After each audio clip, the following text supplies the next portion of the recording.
Okay, let me take a look at Forza Motorsport 6. Game you can't find on Xbox anymore unless you own the game. I can install it, but all the add-ons you can't add. Let's see, we're in the splash screen.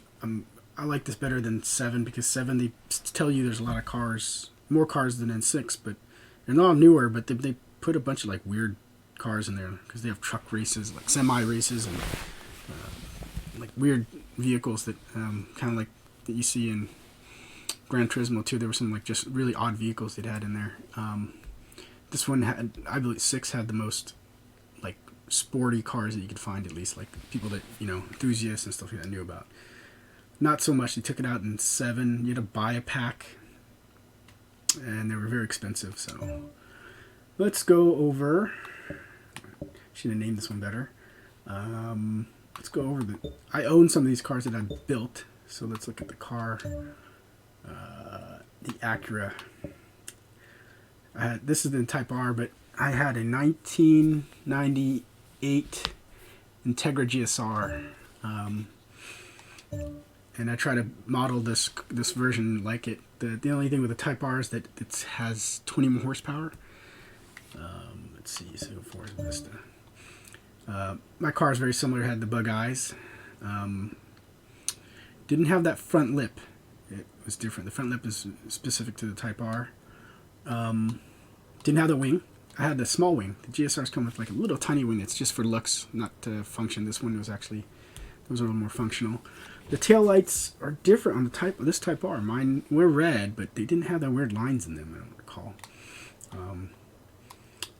Stock exhaust. I did modify the suspension back in the day. It was a, what was the pair? I can't remember the pairing. It's been so long. KYBs with, forgot the, what the heck? With the springs. Oh man, my memory's shot. But in any case, I did have these BBSs though, and they were, I got them from a crashed older Integra, and I had to buy one of the wheels, so I got the rims for a steal. I think it was like, ended up being, I think I bought the whole set for $400, then I paid another like $600 for the one wheel because it's hard to find, so I didn't, get them for a steal. These were hard to find. 4-lug BBS this style, they were expensive, man. They cost way more. But as you can tell, the Type R's have 5-lug. The GSR had a 4-lug. US market. Weird. I don't know why they changed it. In any case, I did have those bug lights in the front. My version had the, well, no, I didn't. It had the clear corners for a while, but they got stolen, so I swapped them back to the stock ones.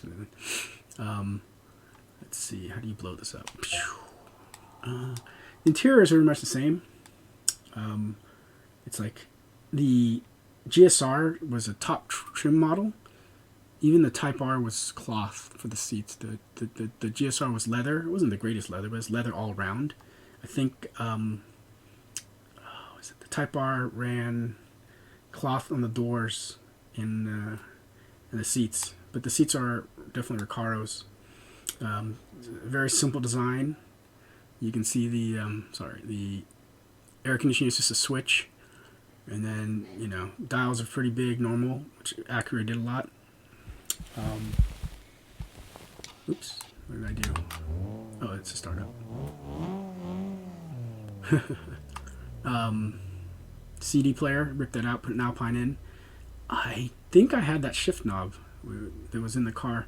I never noticed that the knob really sat high like that. If you had a stock GSR one, it was a leather bound, long handle, so it actually covered up most of that. Let's see, anything else we can notice here.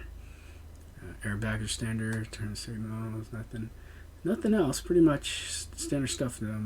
It had a cup holder, which was pretty junky back in the day. Couldn't hold much there. Let's go back out. Let's see. Is the trunk open? You can open some things and not things in this. I thought you can open everything. Anything else I noticed about this that's different? Let's see. I had like street sport tires on them. This is pretty much what I tuned this one with. But having the 17-inch wheels definitely made it wider, so the grip was better. But they were heavy. BBSs are not exactly the lightest things. They're stronger wheels, but they're not the lightest. They're definitely quite heavy. I remember younger, I could lift these things. So can we do? I can turn the lights on. How do you? Oh man, I always do that. There we go. See? Okay. Let's check the tune. So, as I mentioned, see, I don't think I did engine mods. I shouldn't have. Yeah, see, equipped I have the stock. It's not even modified. I didn't do an intake. Didn't modify that. Didn't modify that. Didn't modify that, I think. Yep. No, it's stock exhaust. So the Type R would rev up to 89, I think 8,900 RPMs. I'll give a mirror that one that back in the day we argued that it was 9,000, but he was right. I think the Type R stopped at 8,900. The GS-R was 8,300, so it wasn't that far off. High compression comparatively, I think it was 9-1 back then. Can't remember entirely. So see, I didn't modify that either. Didn't modify it. This is pretty much stock. So what I did was I added weight back to the car as best I could. And I think I upgraded this. No, not even that. Let's see. Suspension. So brakes.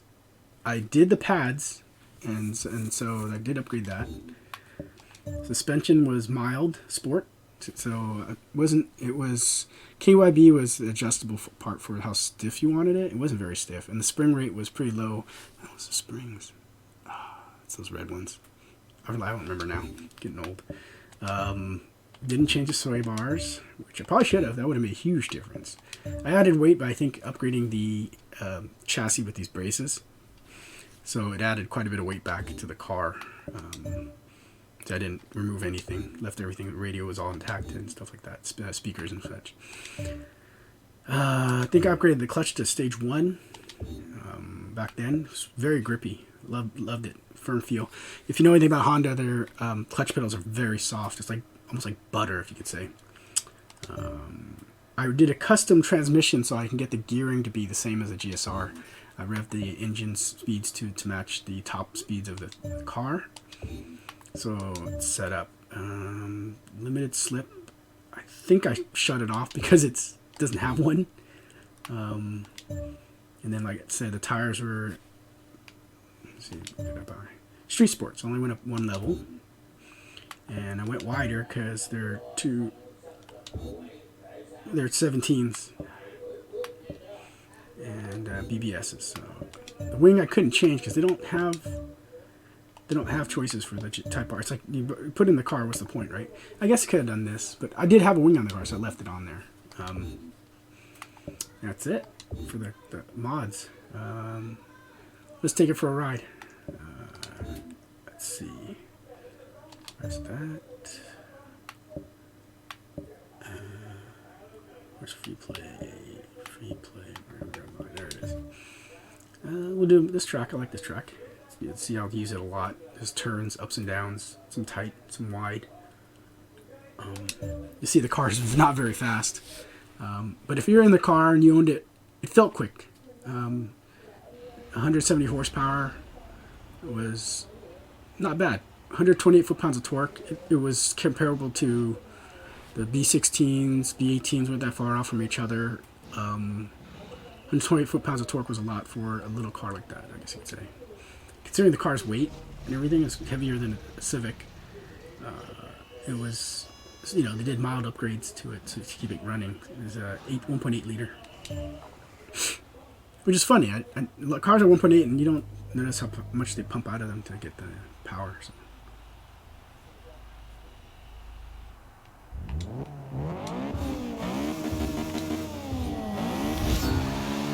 So no wheel, no racing wheel hooked up. I'm just racing as is. Controller. I wish the car revved like this. GS-R definitely did not rev like this. But the turning was very uneven, I can tell you that, the way I had it set up. remember trying to tighten the rear as much as possible in the settings, but so the springs weren't strong enough for the weight of the car. It's definitely a heavier car. KYDs with adjustable KYDs and the springs. And there's only 5 gears on that car, so I'm not going to shift up after this. Top speed, I think I topped it off back in the day at 144 for real in life. Car sliding already. It's understeers a lot, as I recall. I never got to race with these tire setups, but I did go to just test it out on and off on the freeway to see how fast it go. Let's see what I learned from this. I mean, 128 foot-pounds of torque on a 4-cylinder, not a lot. It's enough, it's not a lot, but you gotta worry about weight. Having these 17-inch wheels at the weight they were, the inertial, oh my gosh, just to keep them going, it would break 100 easy. I remember buying those, what is it, that brand? It's a cheap version of the Motegis, and they look great, but they're heavy as heck. They're heavier than the DSs. And I got on the freeway, couldn't break 105. It would basically stop there, topped off there, no matter what I did. And I was alone when I did it. I wasn't like trying to race anybody. 105 would stop off, and I'm like just in the middle of the night, just trying to get home. And dude, you find out quick that 4 cylinders don't have enough torque. So I didn't sell them. I put them in storage and ended up lending them out, and they disappeared. But I bought some SSR, SSP, not SSR. SSP Type Racing C, which was a type of light wheels, I think aluminum, and they look cool, very very flashy, and they ran very light. It was, I think, stock 15s were 14 pounds each, with then the tire, so let's say they're like 17, 18 pounds.